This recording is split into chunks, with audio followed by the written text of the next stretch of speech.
Good morning, everyone. My name is Mohit Mishra of course BSc Life Sciences 4th semester, Deen Dayal Upadhyay College, University of Delhi, and I'm going to demonstrate a working model on the topic blood typing. Blood typing के physical demonstration को देखने से पहले हम blood typing को समझेंगे। Humans के अंदर बेसिकली 4 तरह के ब्लड ग्रुप पाए गए हैं, ए, बी, AB और O. These blood group is due to the presence of antigens which are A, B and RH. Antigens RBC के ऊपर पाए जाने वाले पदार्थ हैं जो कि हमें ब्लड ग्रुप असाइन करते हैं। अगर किसी के RBC के ऊपर A एंटीजन है तो उसका ब्लड ग्रुप A होगा। अगर किसी के RBC के ऊपर B एंटीजन है तो उसका ब्लड ग्रुप B होगा। और अगर किसी के RBC के ऊपर A और B एंटीजन दोनों प्रेजेंट है तो उसका ब्लड ग्रुप AB होगा। और अगर किसी के RBC के ऊपर दोनों प्रकार के एंटीजन प्रेजेंट नहीं है तो उसका ब्लड ग्रुप O होगा। There is another antigen RH which gives the negative and positive sign to the blood group. एक और तरह का एंटीजन जो कि RBC के ऊपर पाया जाता है वो पॉजिटिव और नेगेटिव सिंबल अटैच करता है हमारे ब्लड ग्रुप से। फॉर एग्जाम्पल, अगर हमारे ब्लड RBC के ऊपर RH एंटीजन प्रेजेंट है तो हमारा ब्लड ग्रुप पॉजिटिव होगा, और अगर RH एंटीजन नहीं है तो हमारा ब्लड ग्रुप नेगेटिव होगा। Opposite to the antigens, we have antibodies present in our blood which ensures the coagulation of non-compatible blood. हमारे ब्लड में एंटीजन्स तो होते ही हैं लेकिन साथ साथ एंटीबॉडीज़ भी प्रेजेंट रहती है। फॉर एग्जाम्पल, अगर आपका ब्लड ग्रुप A है तो आप में A एंटीजन प्रेजेंट होगा, लेकिन उसके अपोजिट आपके पास B एंटीबॉडीज़ भी प्रेजेंट होगी। सिमिलरली, अगर आपका ब्लड ग्रुप B है तो आपका एंटीजन B होगा, लेकिन आपकी एंटीबॉडीज A होगी।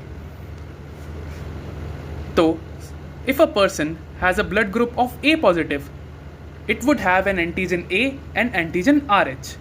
अगर आपका ब्लड ग्रुप A पॉजिटिव है तो आपका एंटीजन A होगा जो कि उसको A साइन दे रहा है, और एंटीजन RH जो उसको पॉजिटिव साइन दे रहा है। But it would also have an antibody B. Since there is no B antigen, we have a B antibody. आप इसको यूँ समझ सकते हैं कि क्योंकि A पॉजिटिव ब्लड में कोई भी B एंटीजन नहीं है इसलिए उसके पास B antibody. Similarly, if a person has B positive blood group then it would have B antigen on it and RH antigen on it. Since there is no A antigen, it would have A antibody.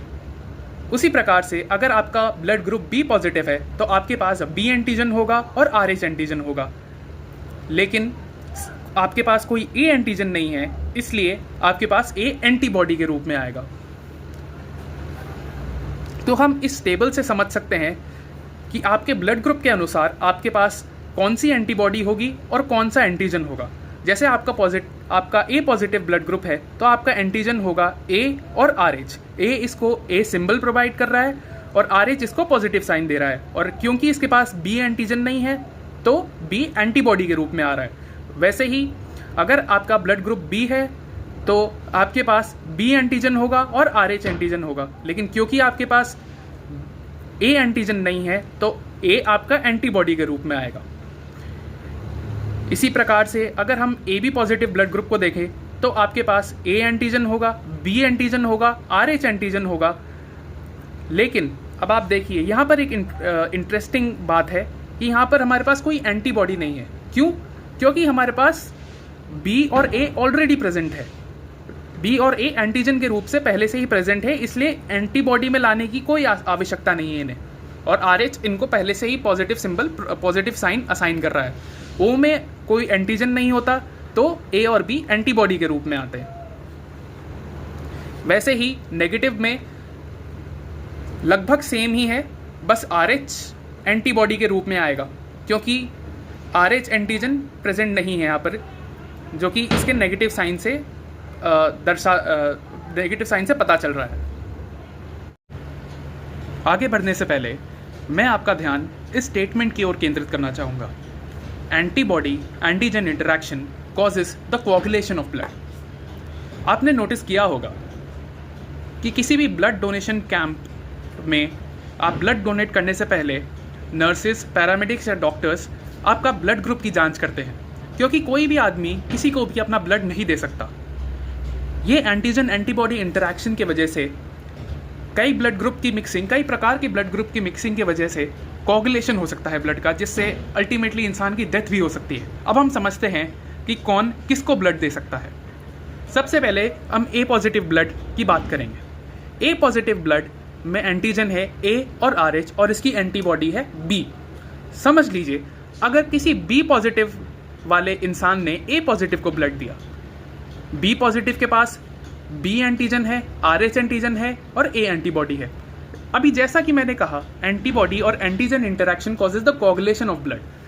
अब ए positive के पास antibody B है और B positive के पास antigen B है, तो इन दोनों के बीच में एक रिएक्शन होगी।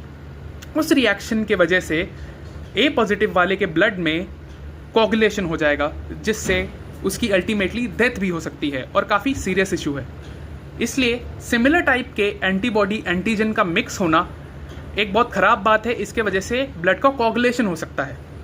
इसी प्रकार से अगर एक ए बी पॉजिटिव वाला इंसान ए पॉजिटिव को ब्लड दे, तब भी सेम स्थिति हो सकती है, सिंस ए बी पॉजिटिव वाले इंसान के पास एंटीजन ए बी और RH है। अब यहाँ पर ध्यान दीजिए कि इसके पास एंटीजन बी है और ए पॉजिटिव के पास एंटीबॉडी बी है, जिसके बीच में रिएक्शन हो सकता है और ए पॉजिटिव वाले इंसान के ब्लड में कोगुलेशन हो सकता है। तब अब सवाल ये है कि ए पॉजिटिव वाले को ब्लड कौन देगा। सबसे पहला तो कि ए पॉजिटिव वाले को खुद एक ए पॉजिटिव वाला ब्लड दे सकता है, सिंस ए पॉजिटिव वाले इंसान के पास एंटीजन बी नहीं है।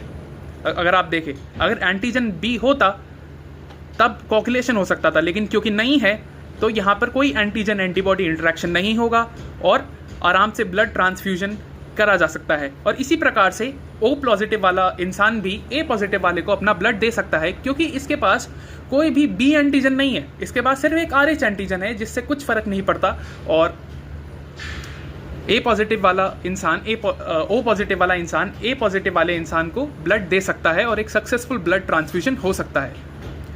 अगर आप गौर करें तो ओ पॉजिटिव वाला इंसान किसी को भी ब्लड दे सकता है, सिंस इसके पास कोई भी एंटीजन नहीं है। लेकिन दूसरों के पास एंटीजन्स प्रेजेंट है, इसलिए ओ पॉजिटिव को हम यूनिवर्सल डोनर कहते हैं और इसी के प्रकार से ए बी पॉजिटिव को हम यूनिवर्सल एक्सेप्टर कहते हैं, क्योंकि इसके पास कोई भी एंटीबॉडी प्रेजेंट नहीं है। अगर हम और एग्जाम्पल्स देकर समझें तो क्या एक ए पॉजिटिव वाला इंसान ए नेगेटिव वाले इंसान को ब्लड दे सकता है? आइए देखते हैं।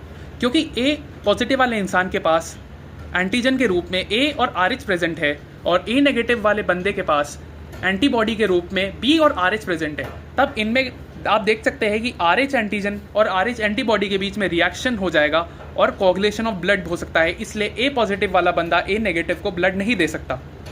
तो क्या ए पॉजिटिव वाला बंदा ए बी नेगेटिव को ब्लड दे सकता है?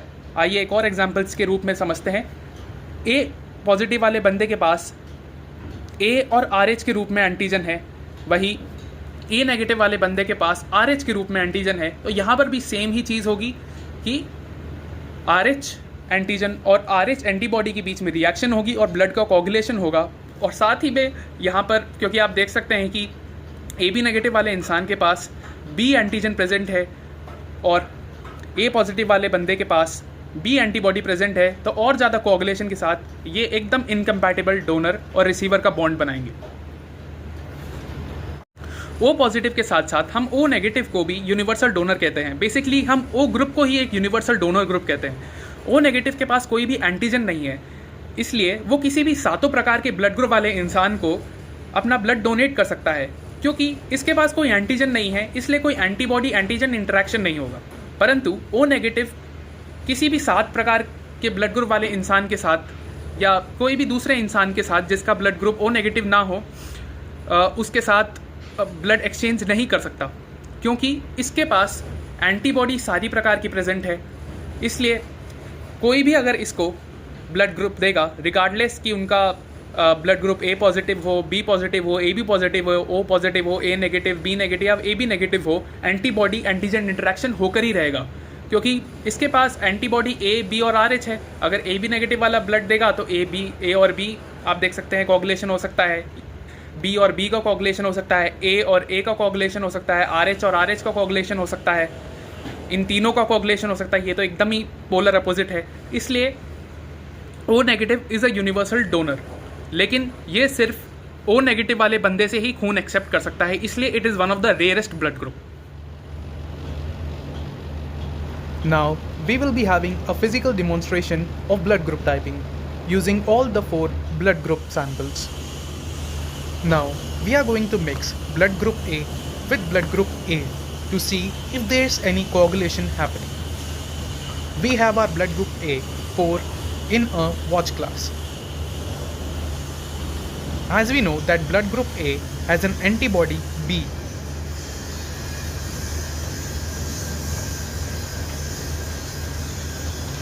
After mixing, we observed that there is no coagulation happening since antigen A does not react with antibody B. Now, we are going to mix blood group A with blood group B. We have poured our blood group A into the watch glass. And now, we are going to pour the antibody A which is present in the blood group B. After waiting for some time and mixing it thoroughly, we have observed that the coagulation of blood has occurred. The white substance that you are able to see is the coagulated blood because the antibody-antigen interaction has occurred.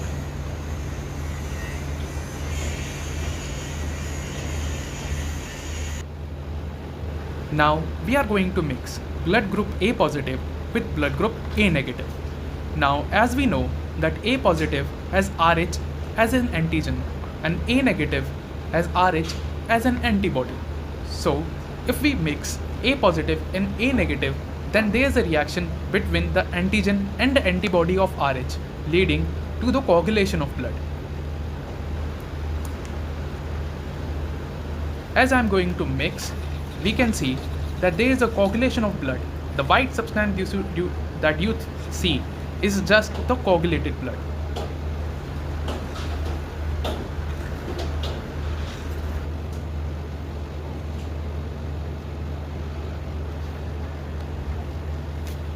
I hope this topic is thoroughly clear to you all. Thank you for watching.